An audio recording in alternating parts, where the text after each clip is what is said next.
না হলে তো সে জাহান্নামী। কিভাবে? আল্লাহ পাকের ওয়াদা, বান্দার কোনো হক আল্লাহ পাক মাফ করবেন না। আল্লাহ পাকের ওয়াদা, বান্দার কোনো হক আল্লাহি আল্লাহ কসম, কোনো হক আল্লাহ, বান্দার কোনো হক আল্লাহ পাক মাফ করবে না, যদিও বা সেটা যারা পরিমাণ হয়।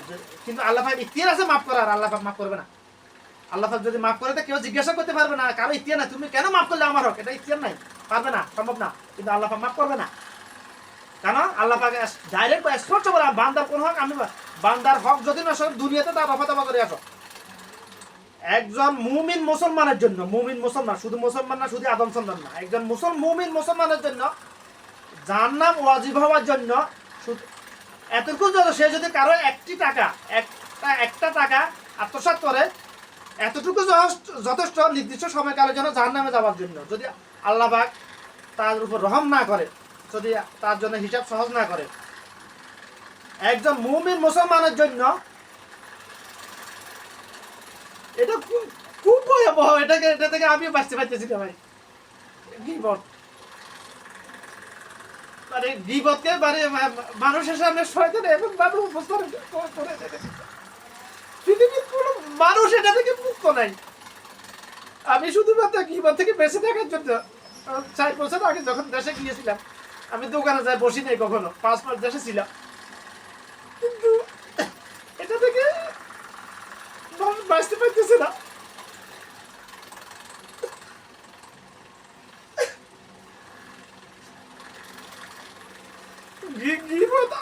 আল্লাহর হক, এটা বান্দার হক।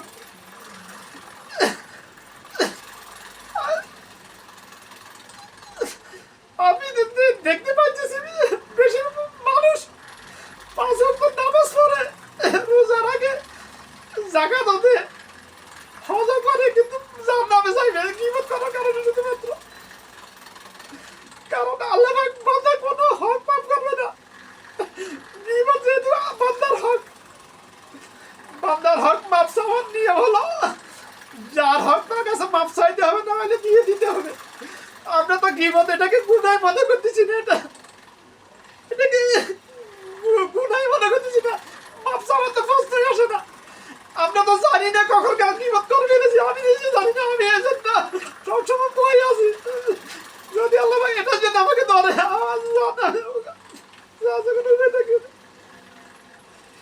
এই জন্য আমি বেশিরভাগ সময় মানুষের সাথে কথা বলি না। আমি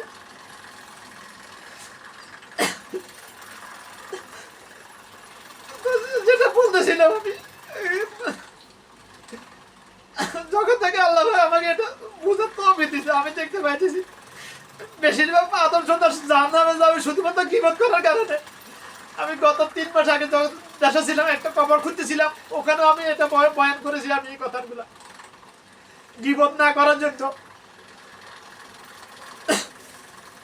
আমাদের দেশে একটা রীতি রেওয়াজ হলো, জানাজা পড়ার সময় বলে ওনাকে সবাই মাফ করে দিয়ে, সবাই মানে মুখ দিয়ে বলে মাফ মাফ মাফ, কিন্তু ওখানে বলা উচিত ছিল উনি যদি মনের অজান্তে ইচ্ছা অনিচ্ছে কারো গীবত করে থাকে, আপনারা আল্লাহর কাছে ওনাকে মাফ করে দিন, এটা বলা উচিত ছিল। কারণ একজন আদম সন্তান, সে জীবনে যত জেনা করেছে, যত চুরি করেছে, ডাকাতি করেছে, যত হত্যা করেছে, যত মানুষের সম্পদ আত্মসাৎ করেছে, আর্থিক সম্পদ হোক, জমিন হোক, সে বলতে পারে, চোখ বন্ধ করে বলতে পারে। কিন্তু একজন আদম সন্তান কখনো বলতে পারে সে কত মানুষের গীবত করেছে, কখন কার গীবত করেছে, এটা বলতে পারে না। তো আমি যেহেতু জানি না কখন কার গীবত করেছি, আমি মাপ কিভাবে চাইবো ভাই? এটার জন্য আমার ভয় হয় খালি। আমি দুনিয়াতে কোনো কিছুকে ভয় করি শুধু 2টা জিনিসকে ছাড়া। একটা হলো মানুষের মানে চোখের নজর, মুখ দোষ যেটাকে বলে, এটাকে আমি ভয় করি, আর মা বাবার বদুয়াকে ভয় করি। আমি জঙ্গলে বাঘকে ভয় করি না।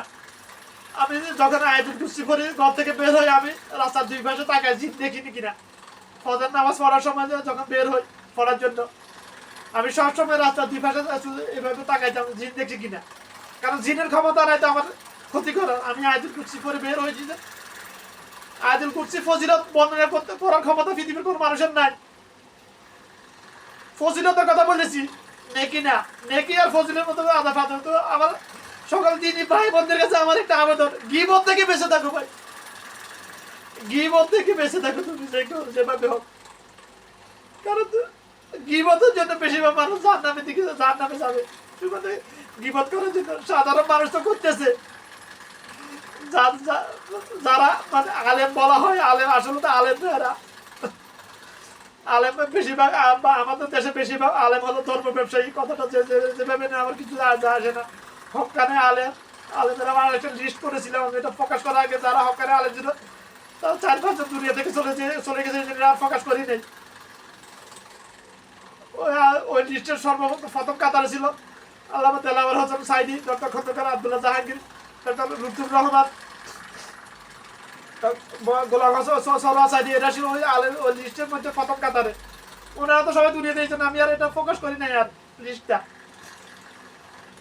বাংলাদেশে আলেমে শুধু ফেরকাবাজি নিয়ে ভাই, মৌলিক বিষয় নিয়ে না, শুধু যারা মসজিদে যায় তাদেরকে নিয়ে, যারা মসজিদ বাংলাদেশের বেশিরভাগ আলেম শুধু যারা মসজিদে না যায় তাদেরকে শত্রু মনে করতেছে, যারা মসজিদে যায় না, যারা হাঁটুর উপরে কাপড় পরে তাদের নিয়ে ফেরকাবাজি করতেছে, ফেতনাবাজি করতেছে না।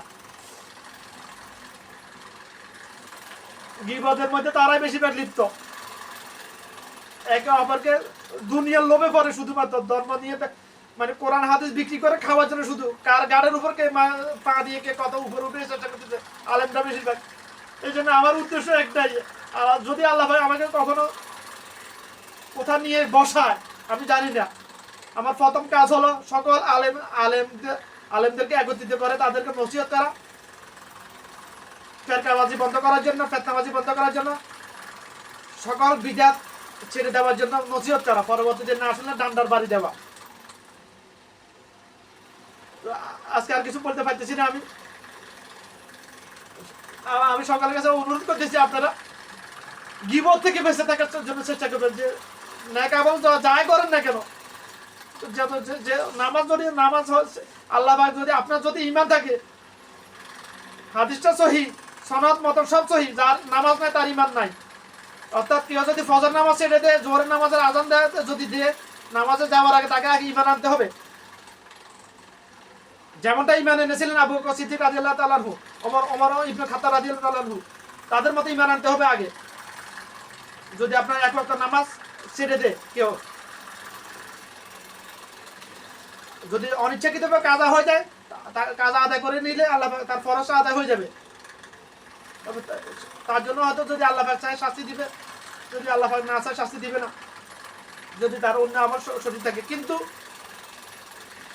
নামাজ আল্লাহ পাক যদি কলবের মধ্যে যদি ঈমান থাকে, যদি সে শিরিক না করে, আল্লাহ পাক চাইলে নামাজ যদি না পড়ে সেটা মাফ করে দিতে পারে, যেহেতু এটা আল্লাহর হক।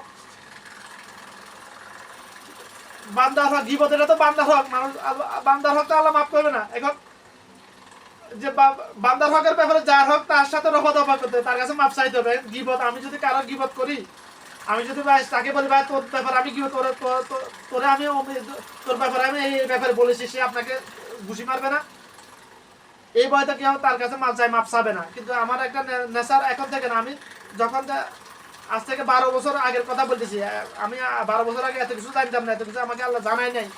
তখন আমার একটা অভ্যাস ছিল, আমি যাদেরকে আমি ভালোবাসতাম তাদের পিছনে কোনো কথা বলে তাদেরকে পরবর্তীতে বলে দিতাম, তোরে আমি এই কথা বলছি অমুক দিন, তোরে আমি এই গালিটা দিয়েছিলাম, তোরে আমি মুনাফিক বলেছিলাম। এরকম আমি আমার লাইফে অনেকে আছে, অনেকের সাথে আমি করেছি। আমি তখন তারা হাসে যখন আমি বলি। তো আপনিও যদি কারো গীবত করে থাকেন, মারবে না। যদি হিকমত দিয়ে তাকে বলেন বা আমি তো ভুল করে ফেলেছি, তোর গীবত করে ফেলেছি, আপনাকে ঘুষি মারবে না ভাই, কসম আল্লাহ মারবে না। সেও হাসবে, মাফ করে দেবে।